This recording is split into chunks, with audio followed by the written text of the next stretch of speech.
Hi everyone and welcome to my channel. My name is Caitlin. If you're new here, then please hit the subscribe button if you'd like to watch more of my videos. So I had weight loss surgery recently. If you want to know where I went, how things have been going, just the details or something you're interested in yourself, then just keep on watching.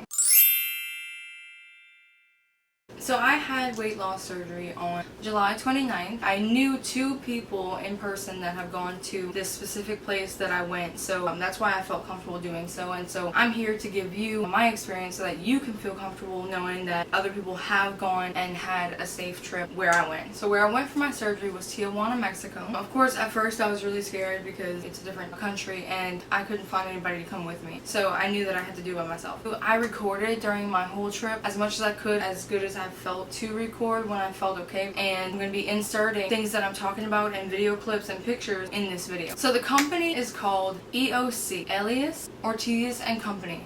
They used to be called The Lighter Me. Dr. Ortiz is the main doctor, and there are a few different doctors that you can choose from within the company to get your surgery. So I actually chose Dr. Covarrubias. If you're interested in having the surgery, I will leave links down below. Go to the website, you can click Am I a Candidate, you can look at that information, and you can also email and just see if it's something that you can do. So you get approved by the doctor first online by filling out these forms, and you need to be really honest about all your medical health because they want to make sure that you are a candidate for surgery. The price is all inclusive pretty much. There are a few extra charges. If you're under surgery and you have a hernia and they find it, they have to repair it in order to do the surgery. A hiatal hernia, which I did have, so when they find that, you do have to pay for that out of pocket when you wake up. So that was $350. Same thing with gallbladder removal will be $350 if you need that done. The price that they give you on the website or when you're emailing back and forth with the coordinator, that price includes everything and a stay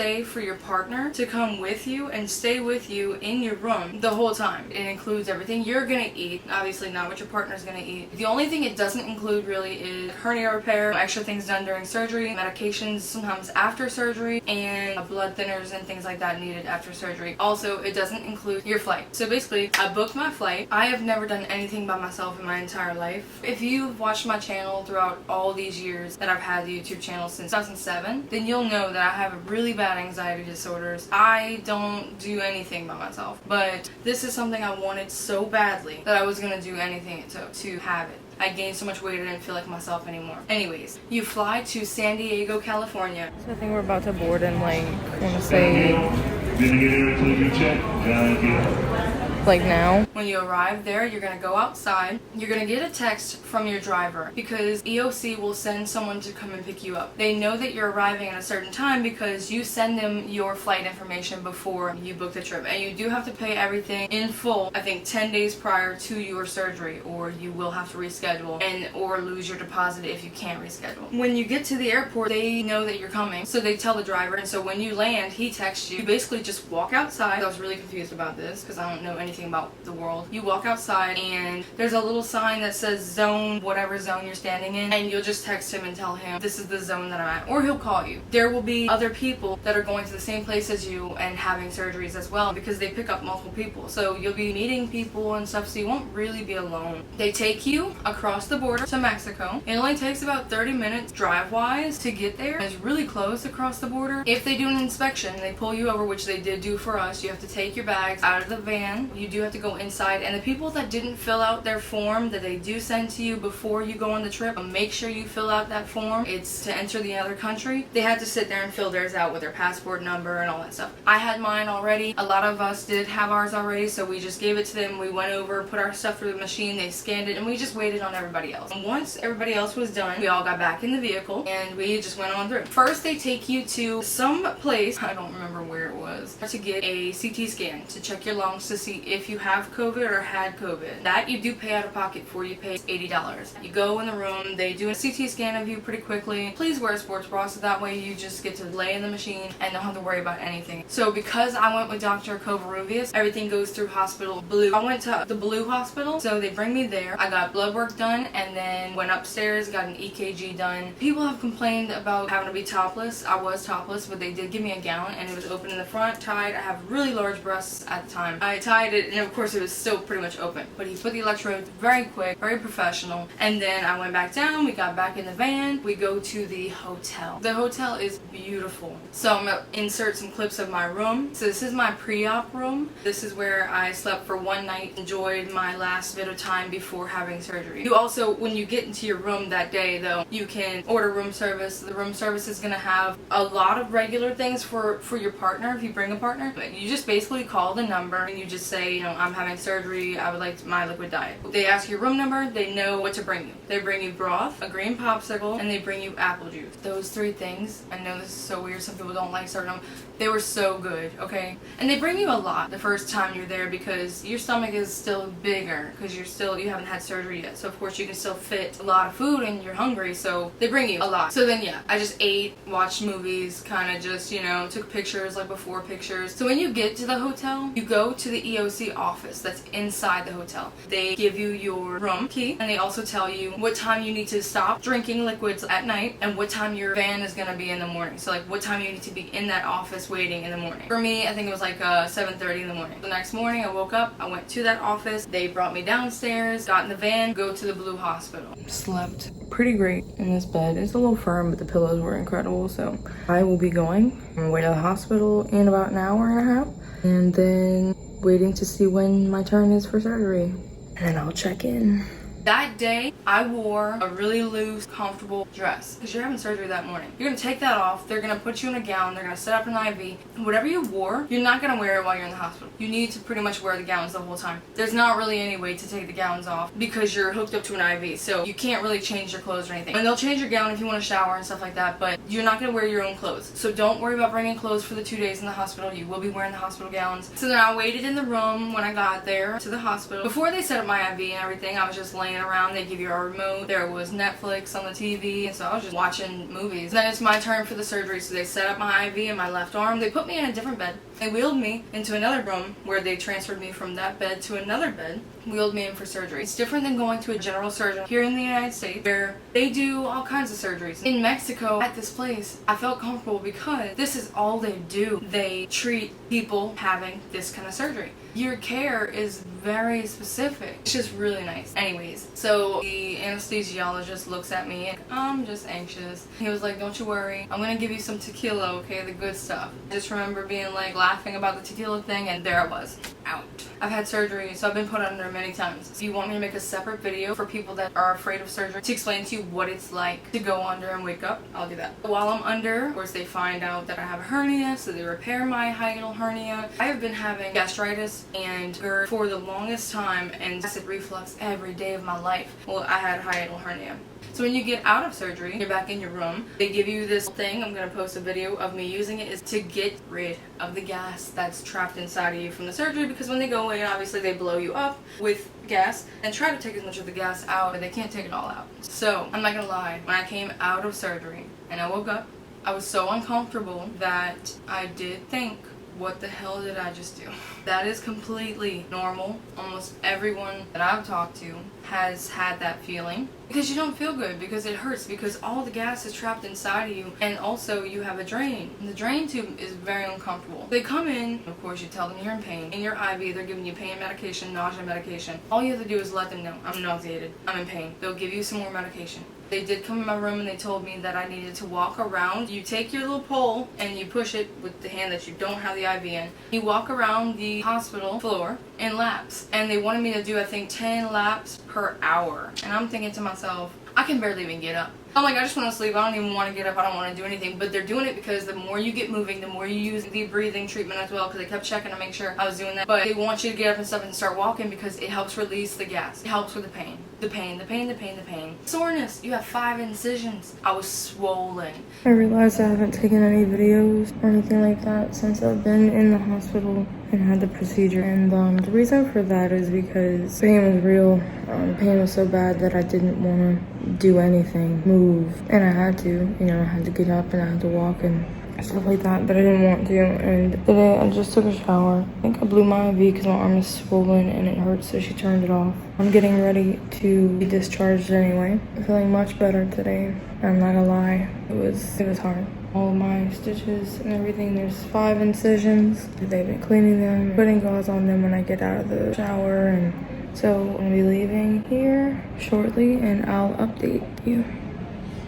They brought this little plastic blue drink. I think it's Gatorade, honestly. And you just drink it, and then they come and they check your little thingy that's hanging out of you on the side. It's got like liquids and blood in it. They check and make sure there's no blue. There's no blue, there's no leak.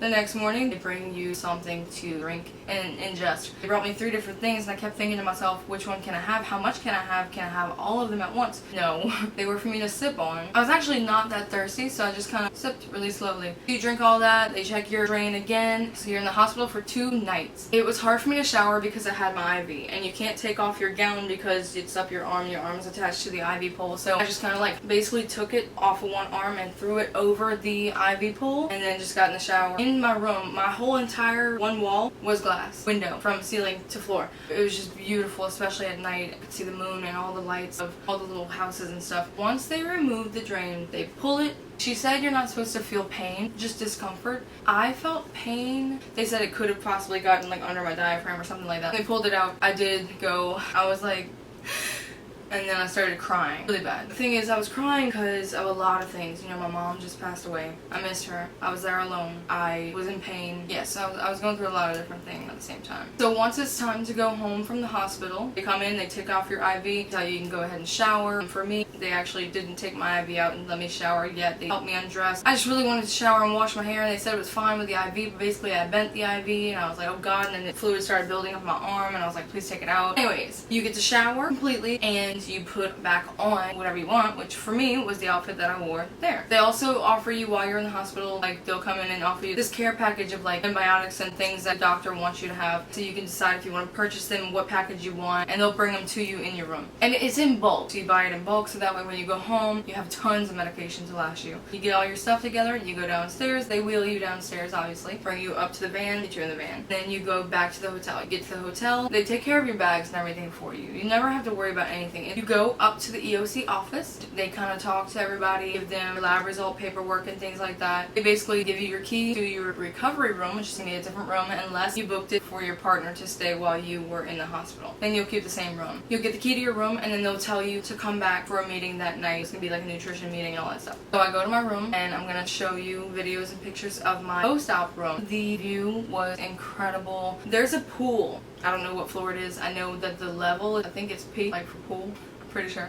And on the floor that it's on, it's still not the bottom floor. It's on a roof, it's not on the top of the hotel. And there was a golf course, and I get to look at all that. So when I got back to my room, you can order room service, just your little things they bring you. Like, you feel so free because for 2 days you were stuck to an IV pool. Now you can shower, you can do whatever. Some people even go on a tour. I'm pretty sure everybody else in my group that I met that had surgery in my day, we all became really good friends. They all had partners with them except for one. They all went and they had like sorbet and like went on tours and like did all kinds of stuff. I unfortunately was not feeling good enough to go and do anything, and I just wanted to rest. So anytime you need anything, nausea medication, wound dressing changes, if you didn't bring gauze and tape, please bring gauze and tape. I should have done that. They tell you to buy this Dermabond. They use it on your stitches after it helps for 7 days to close the incision. You still need to extra protect it. I thought that that would take the place of that, so I didn't bring any. Basically, every time I took a shower and stuff, I'd call the nurse. The nurse would come, put on some dressing for me until I bought my own. Nausea. That's one thing I regret, is not bringing my own nausea medication. So they come in and they give you nausea medication and stuff like that, and one girl was actually nice enough to go to the pharmacy, and when she did, she asked me if I needed anything, and she bought me something, and it was a lifesaver because I was like, how am I gonna get on a flight when it's time to go home? I was carrying trash bags with me everywhere. For me, I had this weird thing, I think it's one of my hernia. My stomach was trying to go up into my esophagus again, but now it was stitched down. I would get this weird shooting pain up my chest, all the way into my forehead, like this intense headache right in the forehead, and I would have to like do like that. I'm in bed at the hotel. You have some burping. I just now ordered room service. You just pick up the phone and you dial 2. You just tell them you're a patient. So they bring you the liquid diet. I think you get 2 or 3 a day. The only thing is like, I'm fine. I can drink liquids. I haven't thrown up once. But I think that because my body's trying to reflux, I guess, it's this weird sensation that I'll get when I stand up or if I sit up, or basically while I'm up, where it'll send pain from right here up.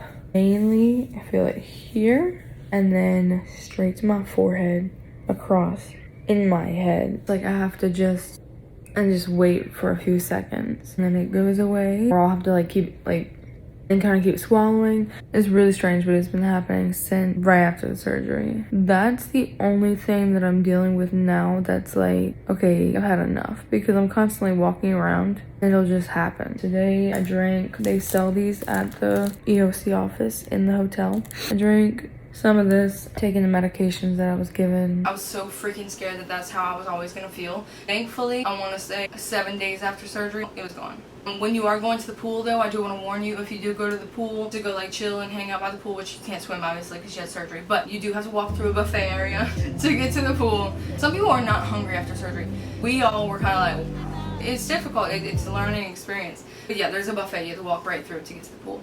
Be prepared. You're ready to go home, your last day. They tell you what time you're gonna meet in the EOC office or downstairs, and that morning, depending on your flight time, they're gonna tell you what time your van's gonna arrive, so you're gonna be downstairs waiting. Once your van gets there, pack all your stuff into the van, and they drive you across the border again. Now this can take usually an hour or so. For us, don't know how we got so lucky that day. Drove right on through. We got there so early that I had to sit at the airport for about 3 to 4 hours. You have your passports ready, they come up, and you go through the thing. And for us, because there was no complication, give them all your passports, they give them back to you, and they just let us go. The drive down to the airport in San Diego is beautiful. There's boats. That's your trip pretty much in total. There are things you can go and do for the 2 nights that you're in the hotel. There's like a broth restaurant, I think right across the street, but I didn't go anywhere like I said because I did not feel good. And that's pretty much it. You're in the hotel 1 night, then you're in the hospital for 2 nights, and you're back in the hotel for 2 more nights. You know, some people really enjoy the tours. There's a beach you can go to. Bring money for tipping. The staff was great. The doctors are amazing. The reason why I would say bring someone with you is because so every time they would come for room service when I'd order it, I'd lay down and wait. But I had to get back up to go answer the door. I know it sounds like it's not a big deal, but the weight of your stomach pulling on those incisions, not comfortable. And also when you call the nurses to come change your bandages, you have to get up, go to the door, and open it for them because they don't actually just walk in by themselves. I don't regret anything. Right now I'm 7 weeks post-op. My total down weight is 46 pounds, and that includes pre-ops. I am so thankful for this surgery. I already feel different. I'm actually confident enough to be back on YouTube now. Please, if you like this video, please press the like button. I think it really does help me out in some kind of way. Anything else y'all want me to talk about, go ahead and leave it in the comments. Just wanted to tell you guys that I love you so much. Everybody who supports me, loves me, I love you. I love y'all so much.